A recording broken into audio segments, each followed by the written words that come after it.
Okay. Alrighty. Hi, everyone. How are you? Ooh.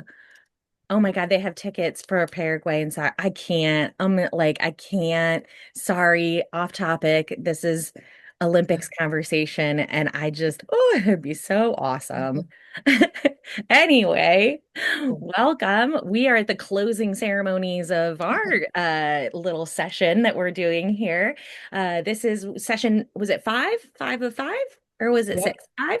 five. Right. So, of course, I'm happy to be here with you guys again today, and looking forward to talking about developmental relationships, which really is an extension out from last month when we talked about the developmental assets, which really is an extension out from trauma-informed practices, because all of this is trauma-informed practices.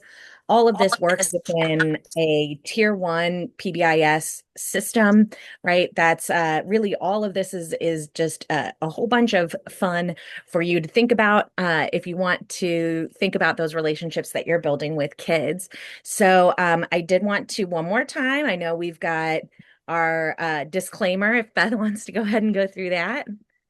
Sure. I think everybody's heard this already before, but we do have a grant from the U.S. Department of Justice that is providing this training and other trainings with a focus on preventing school violence.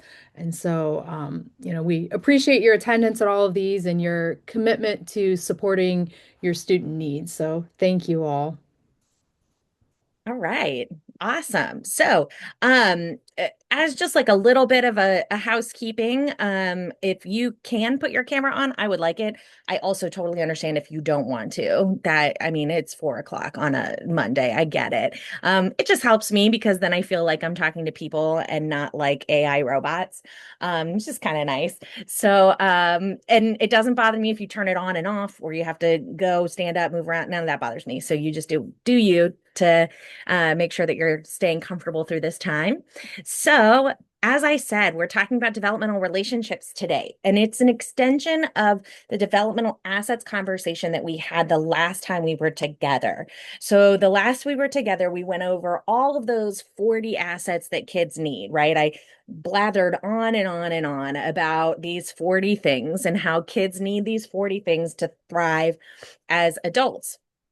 And then I also shared some of that statistic information, really looking at how really more than half of our young people are not in that thriving zone where that 31 to 40 assets, remember that was only 11% of kiddos. So the Search Institute, the agency that does this research, they saw, okay, these are huge things that kids need, and kids don't have near enough of it.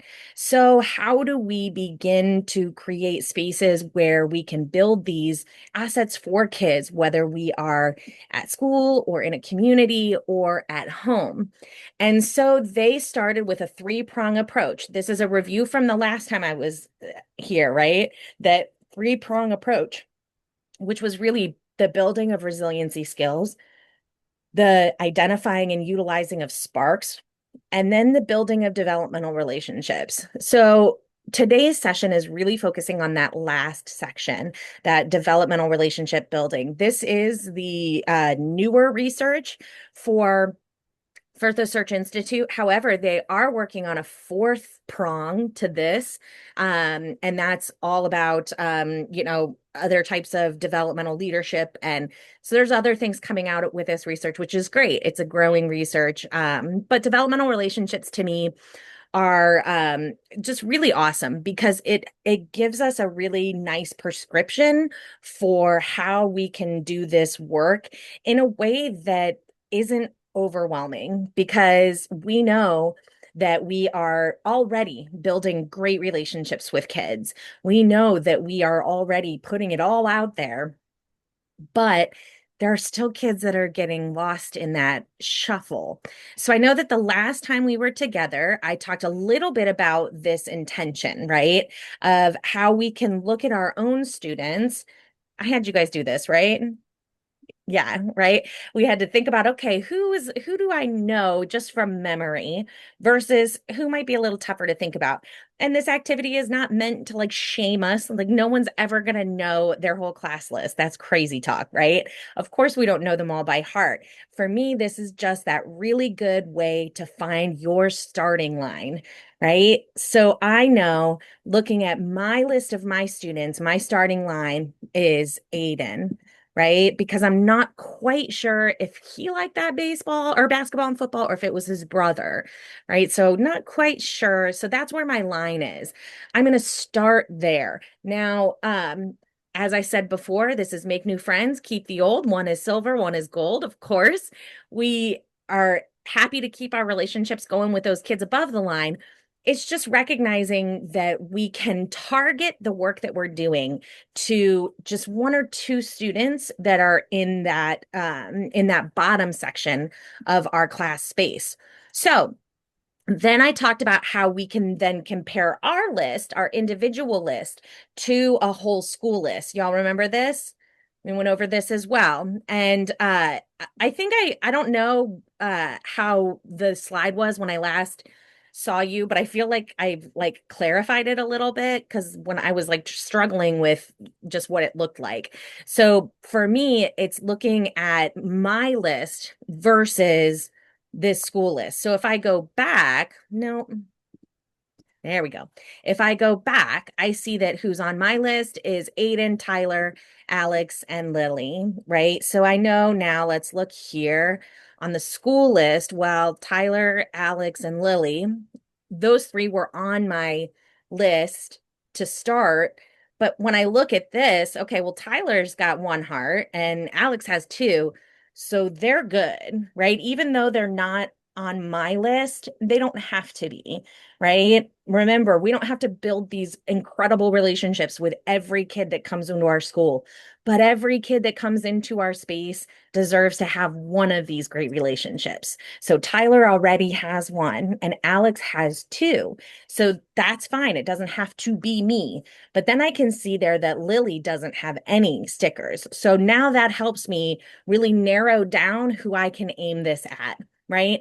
Because not only do I want that list to start with the kids that I don't know as well, but also with the kids who may not have strong connections with other adults in the school building as well, so that we're kind of really targeting this down to just one or two kids. And for me, that one or two kids is for like an entire year, right? And what I love about that is then knowing that by the end of the school year, that we could put a heart sticker next to Lily's name, that we will have bridged that gap really in just 1 year. So I love doing all of that. So then I briefly talked about this the last time, but said, don't worry about any of it because we're going to talk about it all today, right? So these are the developmental relationship components. And as I said, this is all based on the research from the Search Institute. It really is about how we can expand the relationships that we already have with kids, and also then foster stronger, deeper relationships with kids who maybe really need it. And so each of these five components are as important as the last, and we're going to talk about each one. But what I love to hear is I'm going to have lots of kind of participation in this. So I would love it if people wanted to unmute, if they wanted to talk to me, or if they wanted to add into the chat. I've got that open as well because there's so much that you guys are already doing. So let's start first with expressing care. So this is that first like easiest intro piece, right? This is what we do in schools that help kids feel safe, that help kids feel like they can depend on us, that is warm and welcoming, all of that stuff that we do. So I want you to think for a second and then maybe share into the chat. Or if you'd like to unmute and share, that's great too. But I want you to think about what we are already doing every day at school to have kids feel this expressed care. What are the things we're already doing for kids so that they know we care about them?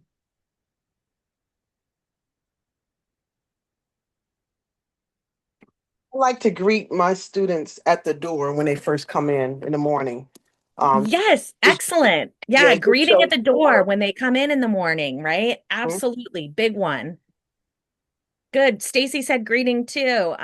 We've got Jill said checking on the kids who've been absent. That's excellent.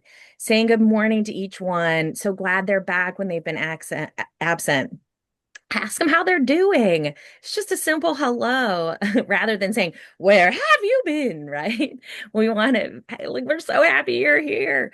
Go and watching their sporting events, right? Or their concerts or their art shows or whatever it is, right? Kind of showing that extra, going that little extra mile.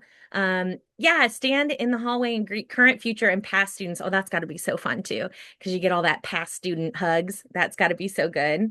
Morning meetings we're having, greeting each other and oh, in just a friendly way. And when they're late, just saying, glad you're here. Absolutely.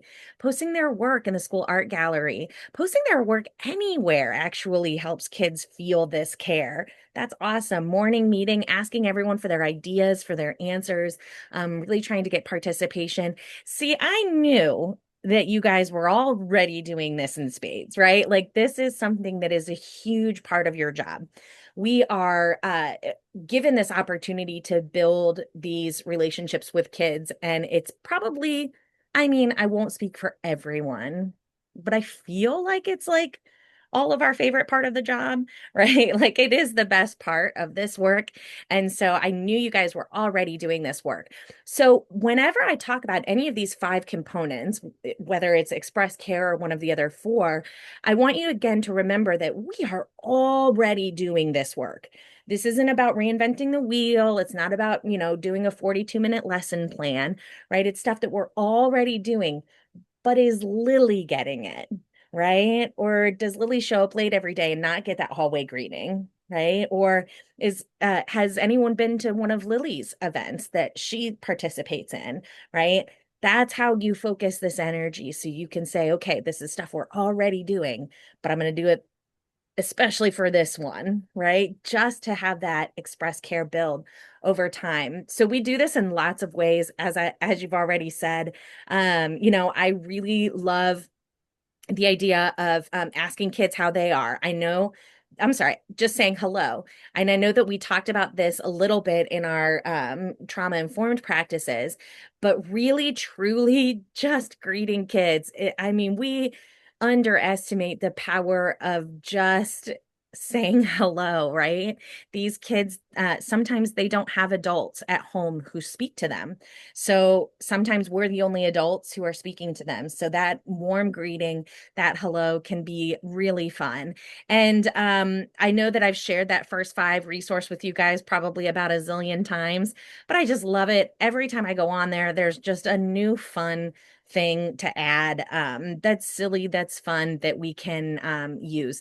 Because to me, it's like, why reinvent the wheel when someone's already doing this work, right? And I loved like Say It Like Shakespeare. I thought that was hilarious, as a way to just make that hello even more memorable. And this is not like it doesn't have to be an everyday thing. I just think it's kind of fun as like a pop in or whatever, do something silly or creative or unique. And then I know we talked about this in the trauma informed piece as well, but again, making sure that we know that we are pronouncing children's names correctly. And I know that that sounds so crazy, but kids will let us mispronounce their names forever, right? They'll let us do it. They won't correct us. And so the example I have is my daughter's friend, Naomi, and that for a while there, I was hearing friends of hers, my daughter, say Naomi, and then some were saying Naomi. And so then I asked Naomi, I said, well, is it Naomi or is it Naomi? And she said, either one's fine. And I was like, no, no, not fine, right? What do you want to be called? Like my name could be said like Missy. I'm not cool with that, right? So what is it that you want? And she said Naomi, right? That making sure that they're not feeling like a bother if just to say their name, right? It's such an important thing that I know all of you guys are doing like crazy too. But then we talk about that how we're asking kids how they're feeling. And I know I spoke about this before too, but really looking at those opportunities to ask kids how they're feeling in a creative way, a non-threatening way, a way in which can highlight other types of academics that you guys are working on. You can do this in so many different ways. You can do this really quickly by asking everyone how they're feeling based on a number. So let me ask, let's say, how are you guys feeling? Ooh, let's do the dollar bill. Which dollar bill mood are you? You can see the little pictures here on the far right. I'd probably say I'm about a 3 right now, just a little crumpled. You can still see most of me. All right, we've got a 2, a 4, couple 4s. All right. That's good for a Monday, right? I always feel a little like I need a little ironing out after the weekend, right? Good. A couple 2s, couple 3s. There you go.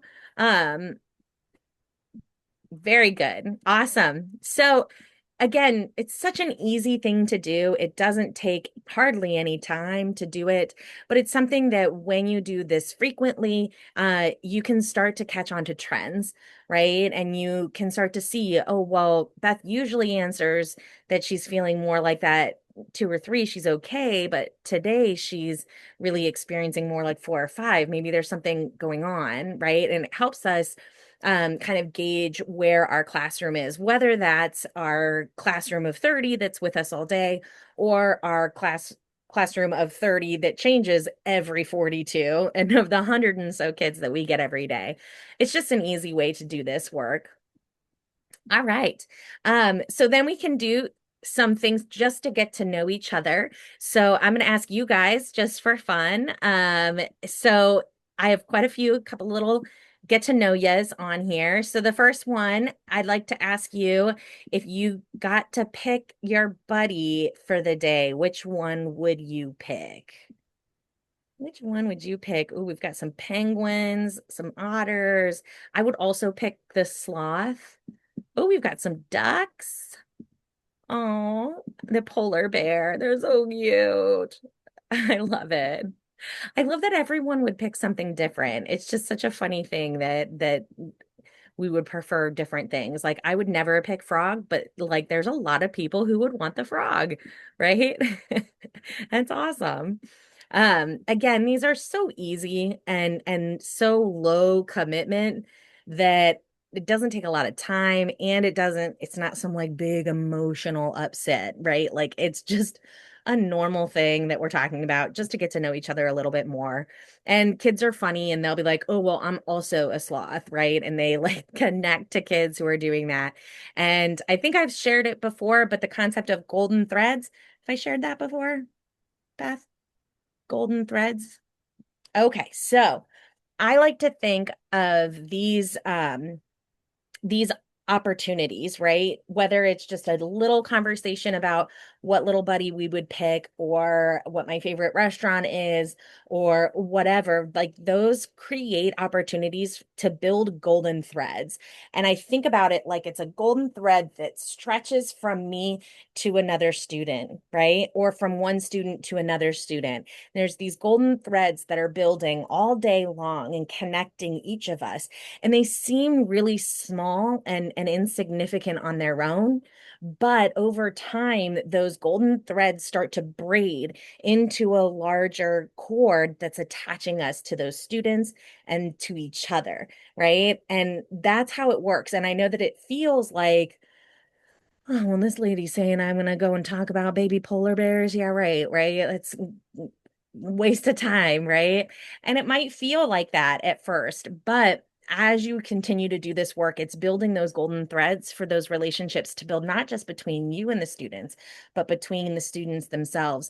And, you know, the one thing that I hear so often is that there are adults in school buildings who will tell me that they don't think that a child has the capacity for empathy. And because there'll be some type of argument or conflict, and they will say they don't have empathy.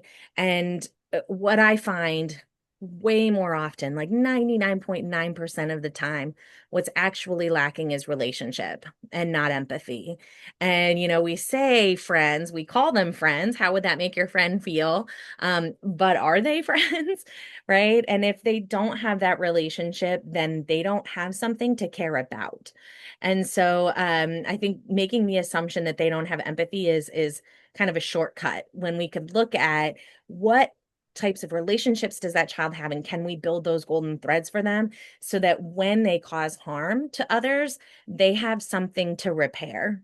Right? Because we can't repair a car we don't own. So, we have to have some type of relationship in place, and these golden threads do this.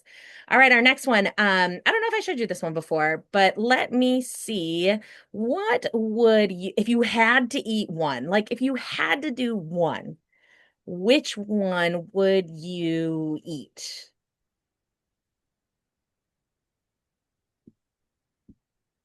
All right, and we got some lawn clippings. Let's say lawn clippings is a pretty popular one. Ooh, we've got some moldy cheese. Okay. Ugh, I don't think I'd do dog food. Oh, we got some more lawn clippings, some more moldy cheese. Baby wipes is 7. I think baby wipes would be the one I would pick because then it just tastes like soap. I think it would just taste like soap, and I can handle that, right? Again, golden threads. There's no real point other than connecting with one another and having fun. These are all taken from that first 5 resource as well. All right, how about this one? If you were to move into an apartment all by yourself, which is like itself sounds like a dream sometimes, right? To have this apartment all to myself. What amenities would you want in your new fancy apartment complex? So you can pick 3. Which ones would you pick? 1, 2, and 9. Okay, pet park, pool, free snacks. Oh yeah. 1, 5, and 9, spa and snacks and pool. All right. 5, 8. That's 1 pool, spa, and arcade. Oh, that's fun. 4, someone wants a gym. Not me, but I'm proud of you. A movie room. That would be fun. Craft room. I just think these things are so funny and silly. If it were me, I think I would pick the pool for sure, and then I would pick the movie theater, and I would pick the free snack lounge. I think those would be the 3 I would want. Um, I don't know. That would be fun for me. And I like get sad thinking about how I don't have a pool and a movie theater and free snacks at my house. I think my kids think we have free snacks at my house. All right. How about this one? If you were a member of our band, what instrument would you play? We've got a guitar, bass guitar, drums, keyboard, singer. I feel like we've got the whole band. I feel like all of the numbers have been represented. I think I would be the singer, at least one of our singers. So a very off-key singer, very fun. It would still be great, right? Um, I think what's cool too is I've had kids with this one say things like, "Well, I would design and sell all the merchandise." Which I think is hilarious. Oh, can we add a listener as a role? Absolutely. Right. You're just gonna be like maybe that person. Remember that like ska band that had that guy that just danced on the stage with them? He didn't play any instruments. He didn't do anything. He just danced. Maybe we could have some of those folks too. All right. So here's the last one I'm going to talk about in the express care space. So this is creating a personal playlist. So I really truly enjoy doing this with students. I don't think that there is a better way for humans to get to know each other than by talking about the music that they love. And music is such a huge important part of a child's development as well. It is developmentally appropriate for our middle and high school students, especially, to be very in tune to music.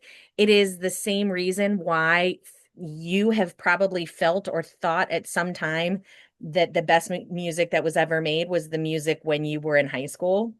That's a very common thing that people think, but it's because it meant so much to you developmentally at that time. It didn't have to do with the music itself. It's just how much it meant to you developmentally, although the 90s music really was the best. So anyone else is wrong. Anyway, so like I said, I think it's a really great way to talk to kids, to get to know the music that they like, to have them get to know the music I like. I think it's one of the harder things if we try to gatekeep it. Like I've seen like those kids that are wearing like Nirvana t-shirts, and like there's always someone who's like, name three Nirvana songs. It's like, whoa, we don't need to gatekeep Nirvana from kids, right? Like we could say, hey, if you like that shirt, let's talk about the band, right? We could use that as a door that's open to us to talk more about music. So with a playlist, what I like to do is I like to have kids turn in a song. So, of course, you have to make sure you are absolutely reading every lyric.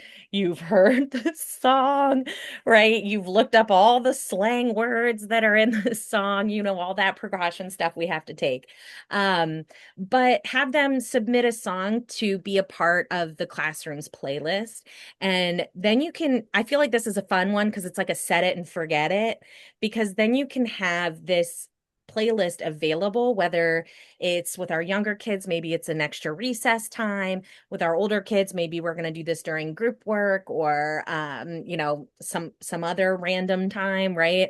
Um, Having this playlist I find to be just very helpful because you can play it and then they'll start connecting. Oh, this was the song I put in, right? Just I love that. I think it's an easy thing to do. And you should also put a song on this playlist. Now, of course, if you're in a classroom with little ones, you might just have one playlist. But if you are in a bell schedule, maybe you'll have like a first period playlist, a fourth period playlist, and a seventh period playlist, right?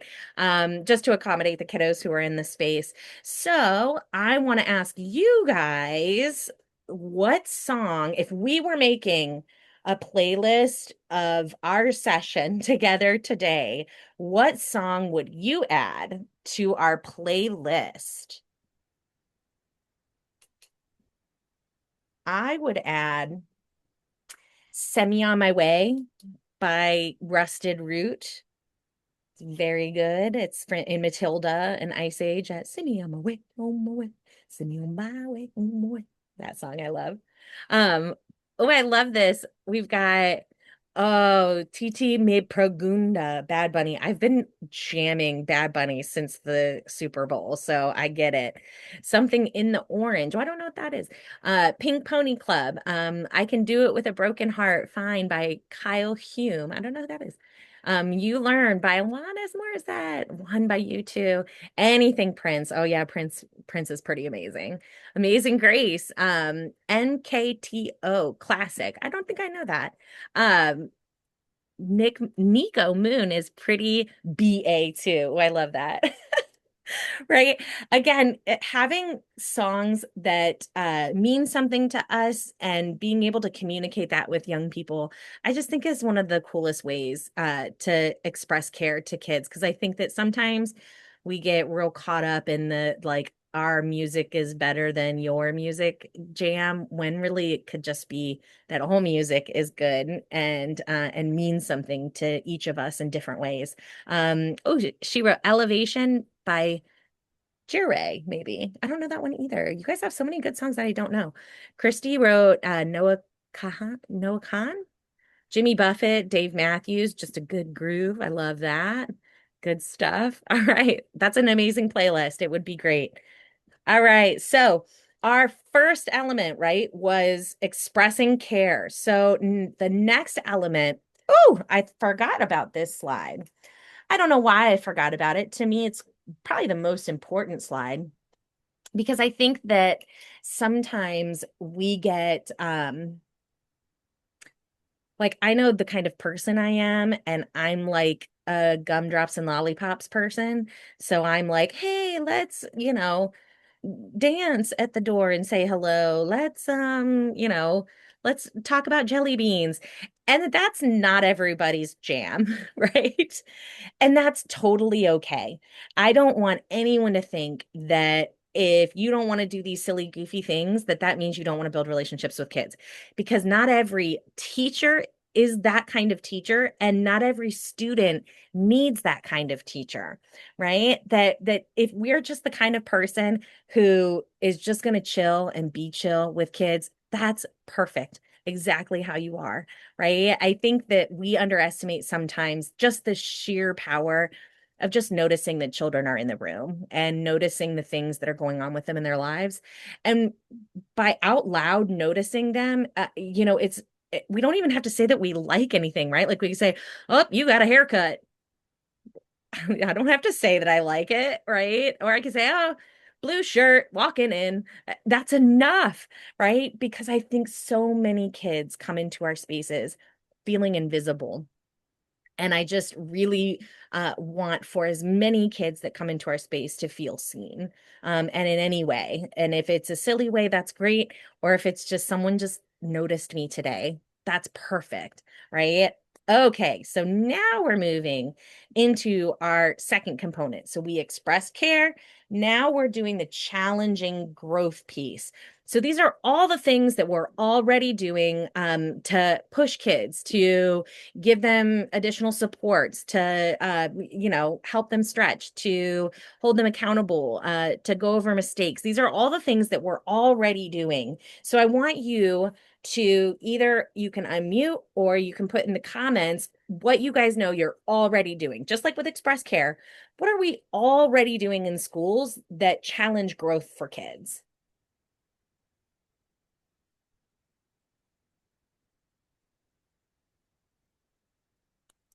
Mhm. I know you guys have a lot.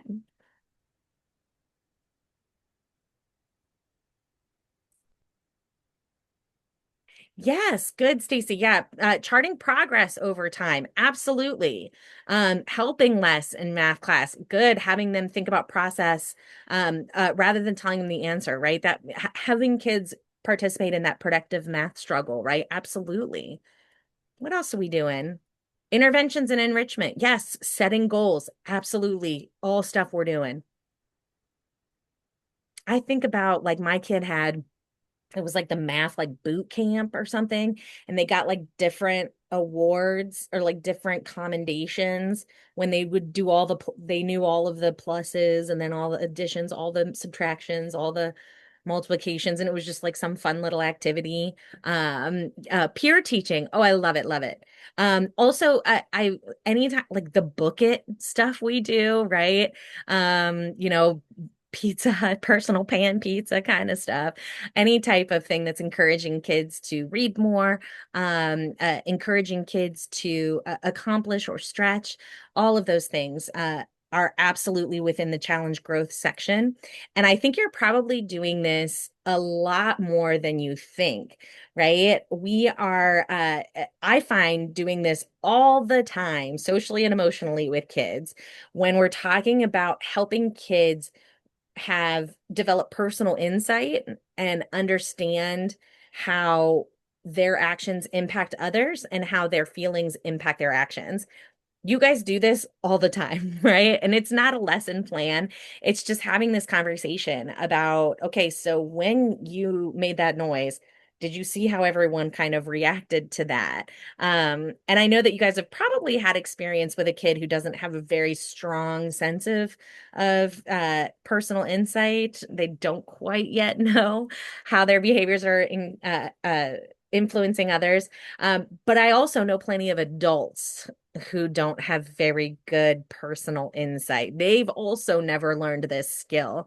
So this is a hard skill to learn. And I think that as we're challenging this growth, we need to remember, particularly for kids, because sometimes this work is so hard.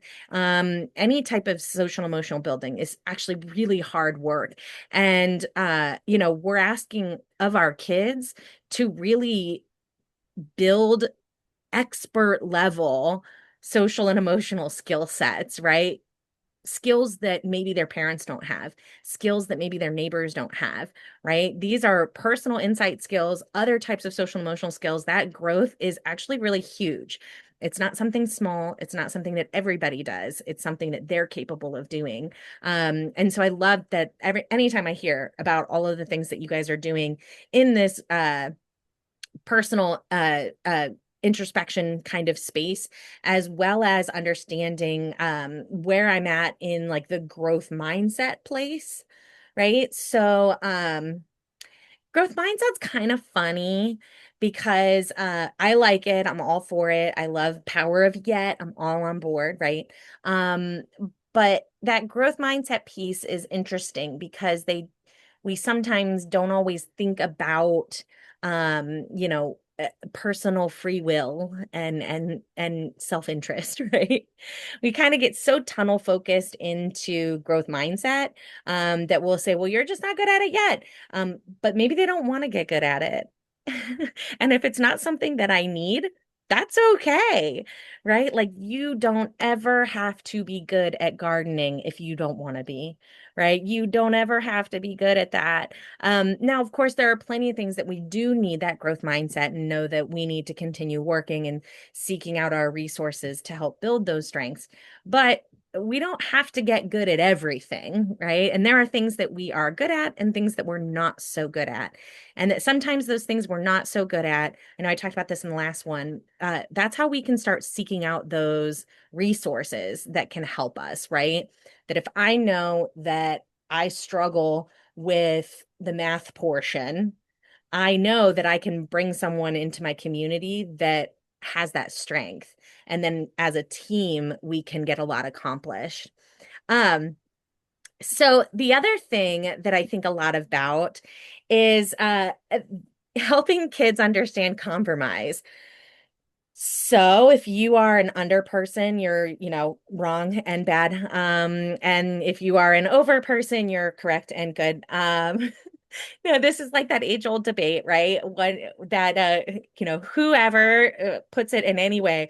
My husband's kind of an under person. He says that the cats will get the if it's over. I've never once seen our cats do that, but okay, I believe you. This is a funny thing that we have with young people, and that as adults we sometimes tend to be like my way or the highway people. Do you guys know my way or the highway people? Yeah, sometimes those people become parents. And then a kid's sitting at home and they're living their lives in a my way or the highway framework at home. And then sometimes those my way or the highway people become teachers, and then they're going to school all day and it's a very rigid my way or the highway expectations at school. And so then these kids grow up and they turn 18 and we expect them to be good at this very important adult skill that they've had zero practice in, right? How can we add some compromise into the everyday work we're doing? How could we look ahead in our lesson plans? And is there an opportunity for, debate, right? And voting? Is there an opportunity where we could meet somewhere in the middle? Is there an opportunity where we could do this today and this tomorrow, right? Having that practice is vital to growing this skill. And it takes forever to get even decent at this skill. I think about my son.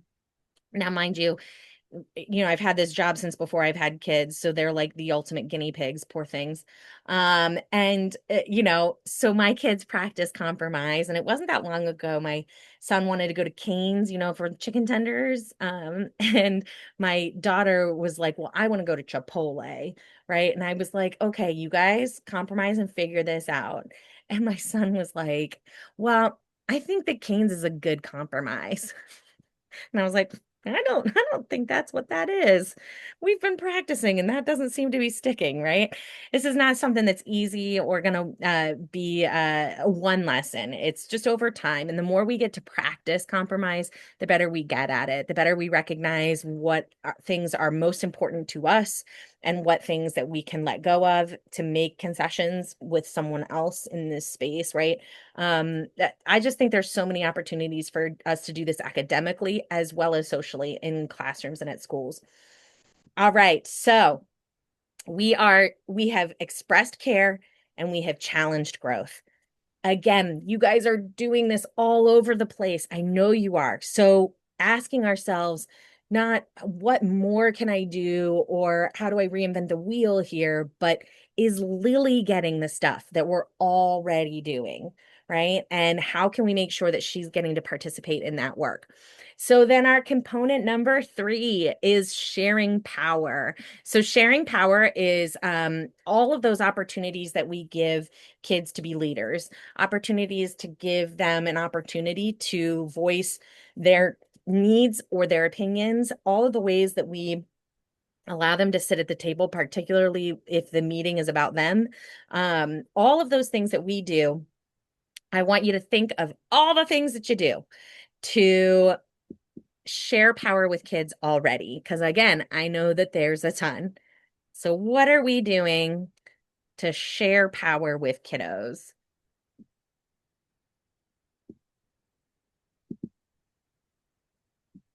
Excellent. Yes. Flexible due dates. Love it.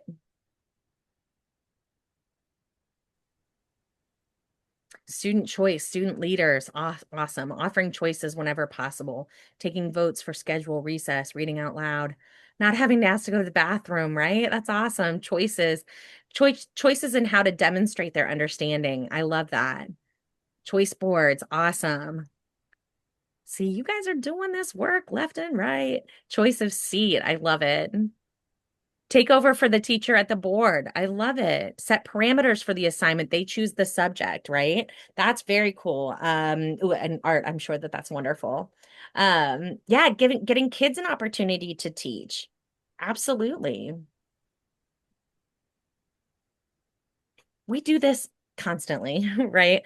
Because again, it is one of those things, even at the youngest of ages, we do this. And we have table leaders and we have classroom jobs. And, we have all of this stuff that's putting responsibility on the laps of young people. And it's such a great thing for them to feel as though they are a contributing member of the community, whether that be through our academic adventure or through our social, emotional, and classroom adventure, right? That we're all on this together and that we're given an opportunity to voice our opinion, voice our thoughts. Now, of course, this isn't going to be an all the time thing, and it can be a variety of different ways and kind of an extension out where, I'm sure you guys have seen this, the student choice or the student agency spectrum, right? And I think we know like student choice boards when we're looking at like, okay, so they're, get to choose their process, they get to choose their product, they get to choose their, all of those things are included in this as well. And I know you guys do all of that. But just recognizing even things as small as, so like an embedded choice at this level 1 zone would be, something that's just already in. There's not really a whole lot of choice, but maybe you're even saying, okay, you can choose which page you want to start first. You can do this in colored pencils or in markers, right? Those are level 1 embedded choices where nothing really changes. It's just kind of an easy thing that I can add on to anything. And then as we move into more of our level 2s, this is more of a simple choice. This is, okay, so here are the learning objectives, and here are the 3 ways that you could give me a product, right? So maybe you're going to do a poem or a PowerPoint presentation or I don't know, a play. Those are the 3 options, right? So there's objectives, and then you give the student options of what that choice would be. Then, as you move even more advanced into that choice menu, you would say, okay, here's our learning objective, but then have the child choose out of kind of an endless amount of options, right? We don't provide those three choices for them. They can say, okay, well, this is the objective that we're going to learn, but here's how we're going to do it, right? And it's student led. And then, of course, at that level 4 level, this is really the kids are even deciding what their learning objectives are going to be at that point. So there's a huge spectrum of choice here. It doesn't have to be all level 4. Oh my gosh, I would be crazy and so hard to keep organized, right? But knowing that we have several ways that we can add choice and add power into our academics, whether it just be as small as, having them choose what utensil they want to use, right? Or if we want to maybe give them an option of objectives or an option of ways product, right? Those things can all be done relatively easy. And I think that we can look ahead at our schedules, I'm sorry, at our lesson plans and see if we can add anything like this into those to encourage that stronger piece of shared power. So the other piece that I like to talk about is shared power through setting boundaries together.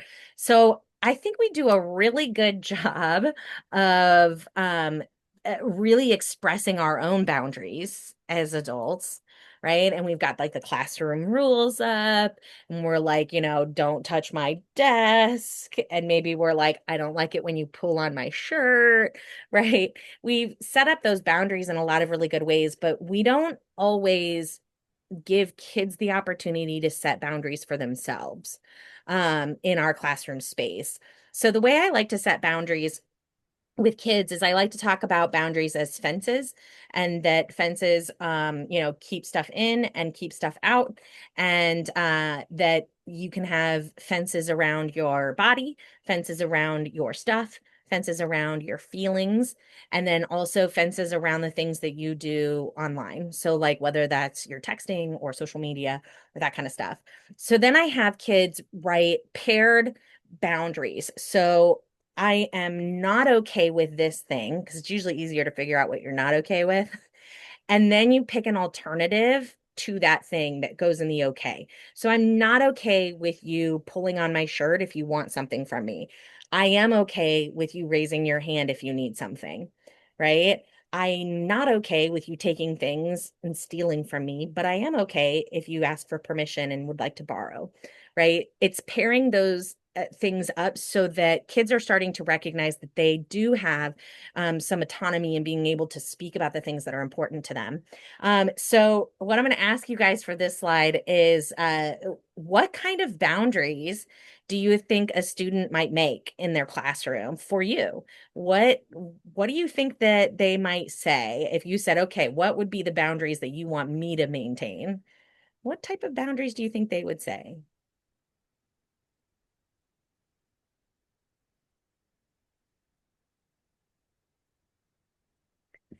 Don't ask about my personal life. Good. Good. Yeah. A level of okay. So if this fist bump, hug, etc., be fair, no touching without asking. Absolutely. These are so common.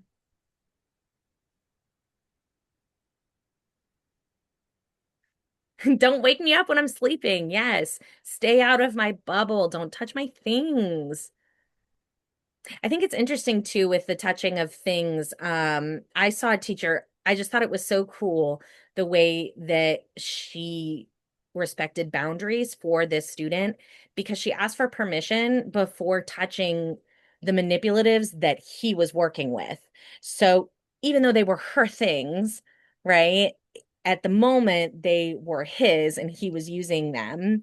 And so to be able to say, "Oh, is it okay if I touch these?" versus just like, well, they're mine, so I'm gonna grab them, And it's just like one of those small little things I think made a really big difference for that kiddo. You will find so many boundaries that kids have that a lot of times they don't get asked, right? Oh, to ask them before fixing it for them. Yes.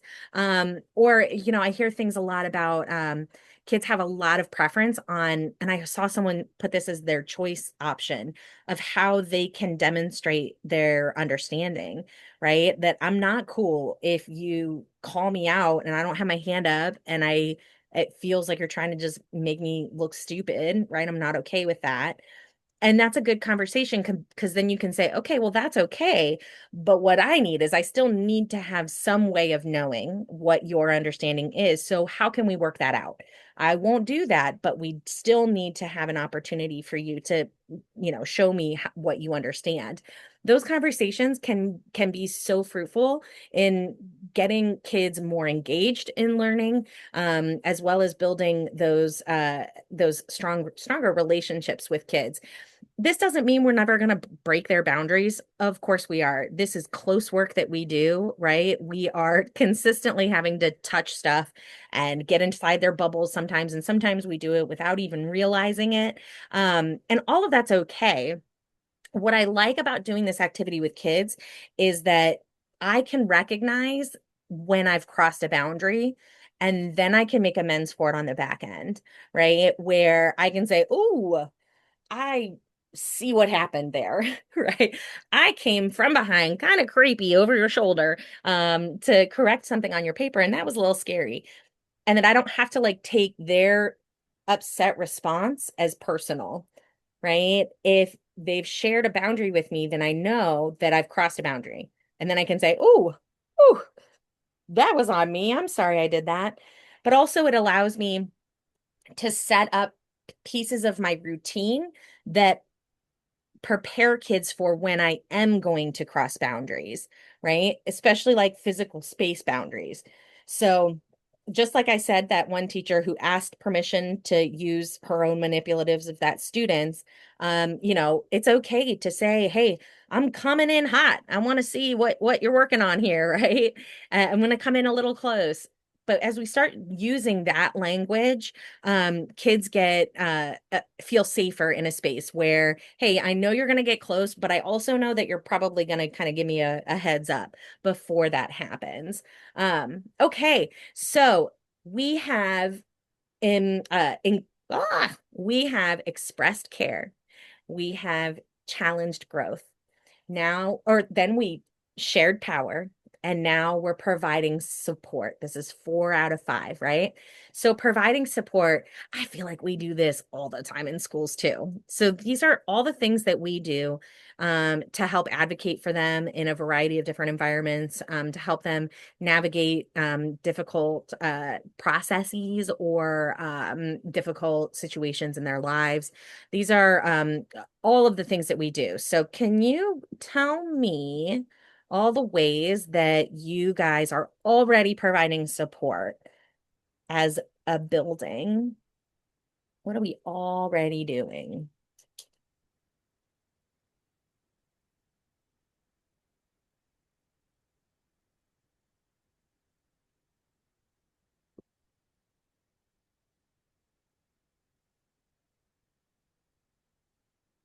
Shout outs. Good. After school tutoring, free meals. Excellent. Break area available. Awesome. I think even just like the emergence of the break language has been pretty amazing over the last like 10 years, because I think that for a really long time, we only allowed kids, like they knew that there were two things, well, three things mainly that they could say to get a break, and that was bathroom, water, or tissue, or pencil sharpener, right? And really, they don't need to go to the bathroom. They really don't need to sharpen their pencil, but they just want to break. And so over the last like 10 or 15 years, I feel like I've gotten a lot better about just using break language so that kids can ask for a break without having to like fake go to the bathroom or fake, sharpen their pencil, which I love. Oh, Tiffany said sensory rooms on each floor. Absolutely. I love it. I especially love those as a grown up too. If I'm hoping that if you guys have sensory rooms in your space, that grown ups are allowed to use some of the things in there, because I think that all of us can benefit from that. You know, Oh, good. Catch up club. Check in, check out. Awesome. After school studying. Good. Non-putative and available interventions to provide additional support. So perfect. Yeah, it's exactly what I'm talking about. You guys are doing this left and right. I know this. Other things that we don't always think about. Oh, Terry wrote a quiet room for teachers. That could be used all day. That's a great idea. I love that. Um, Sometimes we don't always think about the kind of um, embedded supports that we do have for students. We have school counselors, we have school psychologists, we have intervention specialists, we have our title folk. Like we have folk that as a part of our system are really a paid person to provide a lot of this work. We have things like I'm thinking of like a lot of kids are starting that whole like taking of the practice ACTs and SATs kind of thing, right? Those are things that we do in schools to provide additional support for kids.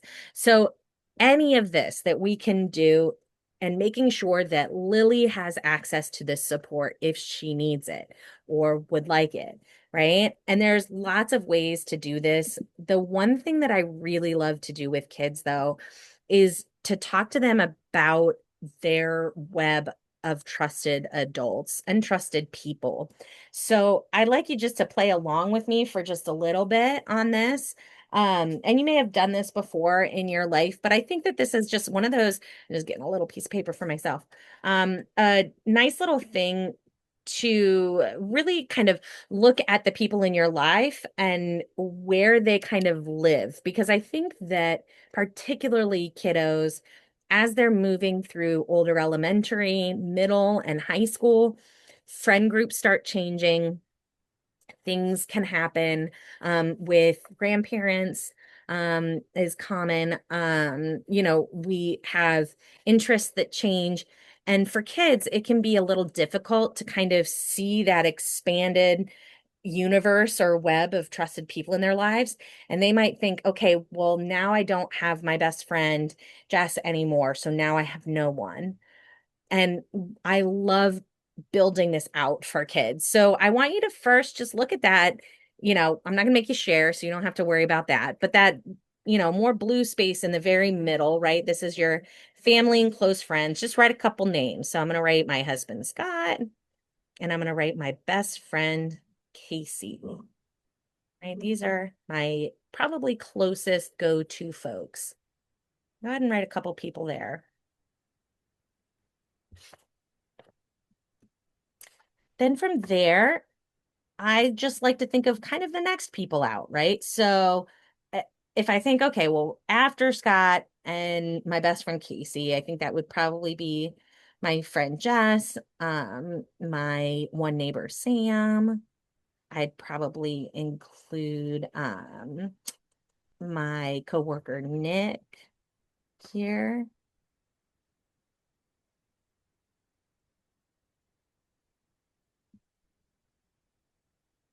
So as we continue to move out into the more teal section, this is now just a little bit further out. So maybe this is like, okay, so my other neighbor who like I kind of know.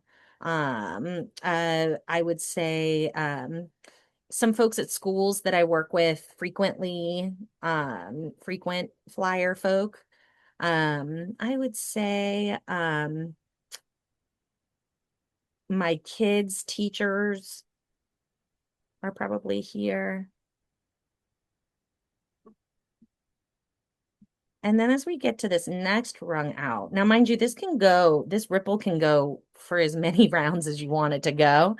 But this one for me might be, the lady at the bank I see all the time. Maybe this will be um, my my supervisor at work. Maybe this will be that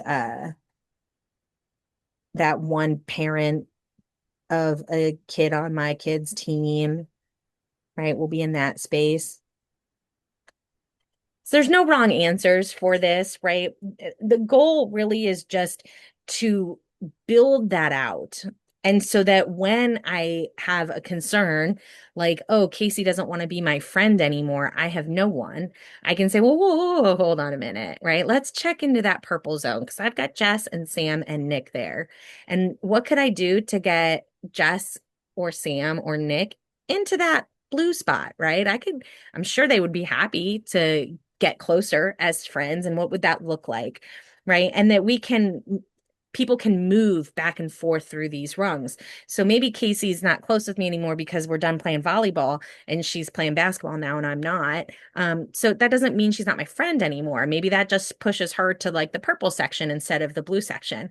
I love this conversation because it helps kids recognize all the supports that are available to them. And then as kids get older, and the piece that I use the most for me as an adult is I look at this in the inverse, right? Because I think as kids get older and they're particularly like high school, they're starting to struggle in the way that many of us adults do in prioritizing our time, right? And we kind of say yes to everybody because we want to help and we want to participate and we want to be there for people. And it can be hard to say no sometimes. And so I find this list actually, or this graph to be helpful for me because it allows me to say yes, but also to have a boundary on that. Because I know that many times if I'm not watching myself, I will say yes to things to people on that outer rung, that like pinky rung, at the sacrifice of time of the people in the closest rung to me, right? Because I'm like, oh well, they can love me unconditionally. It's fine. They won't care if I cancel, right? We sacrifice that time with them for people that like the lady at the bank that you don't know very well, right? So when you can start to recognize, okay, so here's the amount of time I have in a month or in a week to where I can help people. So that means maybe only one of those evenings is going to be for someone in that pink zone. And then when that pink zone gets filled, I can say, oh, sorry, I've already got the pink zone filled for the week, right? Or for the month. That helps me be able to continue to say yes, but also set some boundaries around myself so that I'm prioritizing my time, particularly for the people who mean the most to me. All right. So I love that. Um, and we are continuing on. This is our fifth stop. So we expressed care. We uh we challenged growth, right? We shared power. We provided support. And now we're expanding possibilities. So these are all the ways in which we help kids recognize that there is like more to this world than this town and this school. So I want to hear all the different ways that you guys are expanding possibilities for kids every day. What are we doing already?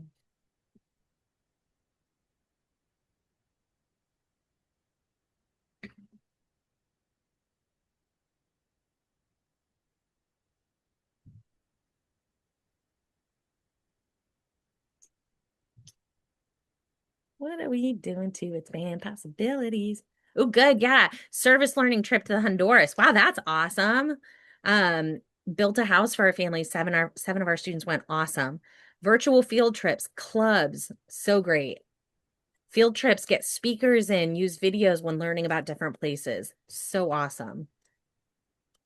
Community partnerships, right? Bringing in folks like maybe jobs you've never heard of before that exist, right? Clubs, absolutely. All the different types of clubs that we do, particularly those clubs that involve community. So whether that's like Key Club or like Kiwanis, I don't know what they are, but you know what I'm talking about, right? Where we're starting to look at connecting with the community. I love it. I would say also you guys have frequently things like culture days or like maybe you're talking about the holidays around the world or you guys are getting an opportunity in Spanish class to bring in food that is Spanish origin food. Um uh yeah, I've seen this a lot, right? Where we bring in maybe an Irish dancer on St. Patrick's Day or something like that, right? These are all fun ways that we expand on those possibilities. And yes, actually looking into student interests, supporting local charities, as they've said in the chat, these are all awesome ways to expand possibilities. And the way I want to talk about this is through the concept of sparks. I'm going to hop over a couple of pages here just because I want to get to this one first. Because I know we talked a little bit about sparks in the last session, but I actually wanted to go a little bit deeper into the concept of sparks. And I want you to think, I'm just going to give you a few minutes. I want you to think about what your spark might be. And I know that we talked about it the last time, but this is just something that you really like doing. It's something that time disappears when you're doing it. It would be your preferred activity, right? It's something that that you enjoy. You do not have to be good at it for it to be your spark. And just because you're good at something doesn't make it your spark. It's something that kind of motivates you and you're like, yeah, I want to do that. So I want you to think about what that spark might be. And then I want you to think about who helped you develop that spark when you were younger and what kind of things did they do. So I first want, when you're sharing, I want you to share first just what your sparks are, and then we'll get into the who.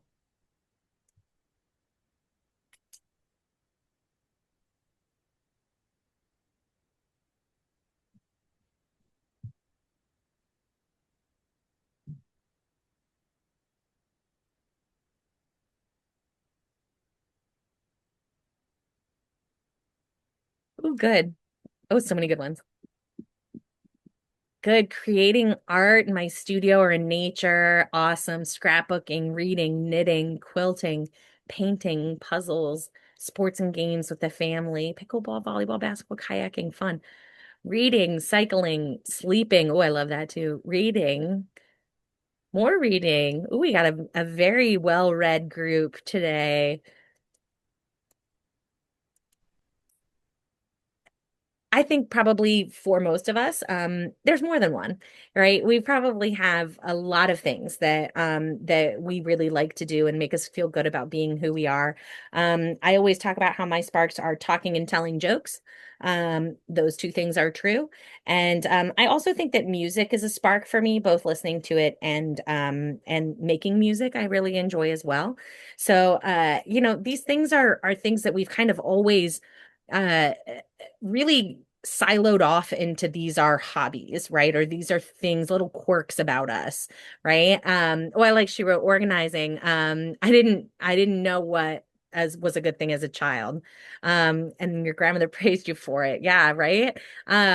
Organizing is one of those funny, actually super common, right? Cleaning and organizing, people really enjoy. But as I said, sometimes we think of these things as hobbies or things that should be left out of school, right? Of course, not reading, but you guys get my point, right? Where we have a lot of things where, for me, talking and telling jokes doesn't always go very well in schools, right? At least when I was a kid. Um, and so sometimes the things that we enjoy the most get in the way of the work or the goals that our school staff is trying to help us meet as kids. And I think that if we started really thinking about what these kids' sparks were and really trying to be their champion for that spark, we actually could help get our goals met and their goals met too. So now I want you to share someone in your life that was building this for you or helping you develop this spark, right? So we heard grandmother. Um, I know for me, it was probably my grandpa, my grandfather on my dad's side. And we've always talked about the gift of gab that everyone in my family has. Ooh, good. Patrick said his mother, the elementary school librarian. Awesome. Who was making or helping you develop this spark?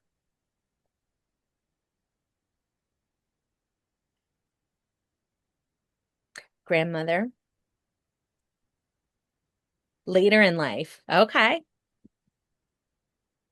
Oh, yes. Studied accounting with the organizing. That was probably a good spot. Oh, I was terrible at organizing. Sarah said her grandma too. Man, those grandparents, aren't they awesome? Well, some of them. I had one that wasn't so awesome. A teacher, Terry said. Christy said her mom. Laura said her friend.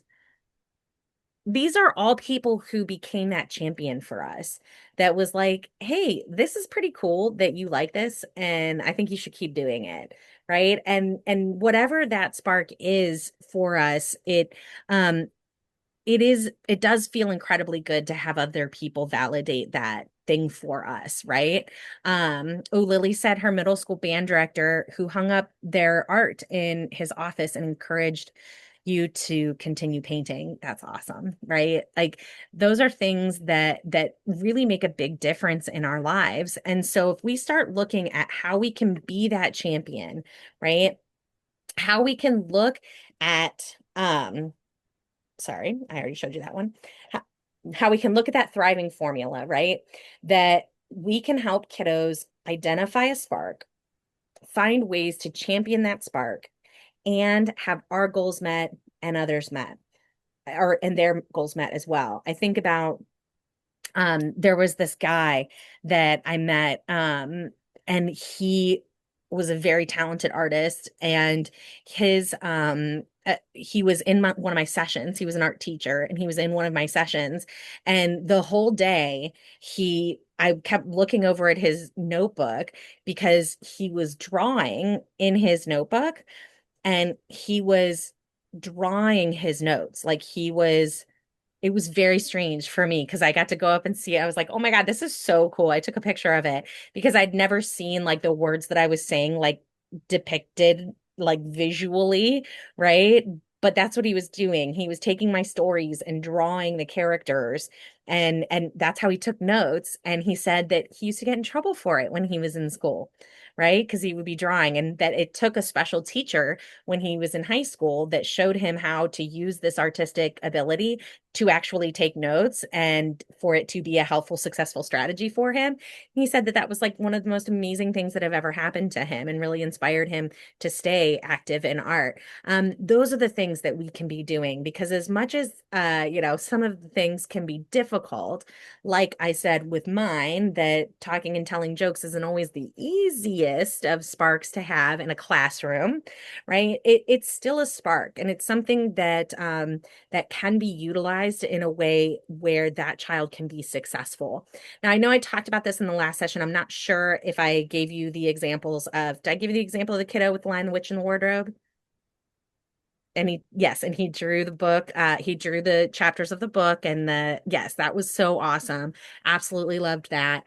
I have seen this happen so often in schools, and we don't always give ourselves credit for this work, right? But when we are looking to meet the kids where they are, it's just unbelievable. I was working with a fourth grader. They were reading Hatchet, and he had work refusal, and so I said, why is he not want to do the work? And she said, the principal said to me, she's like, oh well, he says that every time he comes into this building he loses brain cells and he thinks he's the smartest person in this building. And I said, is he? And she was like, well, I don't know. And then she's like, he is very bright. And I was like, okay. I was like, well, what do you think his spark is? What does he love doing? And she starts going into about how he goes on his Chromebook at home and he's constantly watching like educational YouTube, and he's like searching up, like he wants to know everything about a mallard duck, right? Like he wants to know everything about, icebergs or whatever, that he kind of gets focused in on these things. But it's a lot of things over time. And so I said, oh, so he's not averse to learning. He just doesn't want to learn what we're talking about, right? Is that where we're at, right? It's like, so how could we take this skill set that he already has and teach him how to get his goals met, right? So I said, is it that first off, we were in an inner city school? And I feel like culturally, I could look at this and say there's probably a lot of books that are not Hatchet that would help this child feel some of the same themes and feel a closer connection to the story itself. But beyond that, I said, we're not teaching Hatchet, right? What are the things that we're trying to have him know how to do? And so we were talking about pulling evidence out of texts, right? So it's like we could have him do this on mallard ducks if that's what he wants, right? It doesn't have to be Hatchet. If the skill set that you're looking to build can be done in a different way, we could try that, right? I mean, he's not doing the work anyway, so what's the worst that'll happen, right? So, but it is great when we can get kids engaged in different ways that work for them. And I think that it doesn't have to be an all the time thing, but always remembering that the students who come into the school building, they are our clients, right? And we are a service to them. And so we can help build a space for them to thrive in the best way possible. I think because of the way that schools work, and I recognize the system issues and problems that come with it, I think that sometimes we try to get kids to fit into, round pegs into square holes that just won't go. And it's not that they won't learn or that they aren't motivated or they aren't smart enough. It's just that the way that we might be doing it might be not their way. And it's okay for us to make adjustments and to grow and to look to them as being a part of that educational team. All right. Did I tell you about the kid who farted in classrooms? I feel like I probably told you that. Did I tell you about the kid who farted? Okay, so I was at a very serious behavior meeting. This is another kid, and it was a very serious meeting, and it because this was a frequent flyer kid who's frequently disciplined, and they what this child did, this was like what the behavior meeting was about, was that he had asked to go to the restroom. And on his way to the restroom, he stopped in every classroom on the way to the restroom and he farted in the classroom, and then just left. So this was dead serious, you guys. And I was like, okay, can we like pause for a second and like just recognize this is objectively hilarious. Like this is a funny thing, right? I know that you guys are probably sick of this behavior and it's driving you crazy, but like this is just straight up funny, right? Like, and I said, what has he got going for him, right? What are his strengths? And one of the teachers was like, she was like, he's got really great control of his bodily functions. And I was like, he does. I said, what else does he have going for him? And they all started talking about things like confidence and leadership and sense of humor and just all of these things that it just changed the way the whole meeting was going because we started by talking about all the bad behaviors the child showed. And instead, we started talking about all the good behaviors that him doing that thing. He needed to have those things, right? He needed to have self-confidence. He needed to have a sense of humor. Like those things all exist for our benefit, and we actually can help them grow. And so for him, what they did, well, first off, they did the school had like a stand-up they made like a stand-up comedy club with another couple of kids, and they would at lunchtime one of the tier 2 people would take that comedy club and they would pitch jokes to each other, right? And the other kids would vote on whether that joke was funny, whether it wasn't funny, maybe if you say it this way or that way.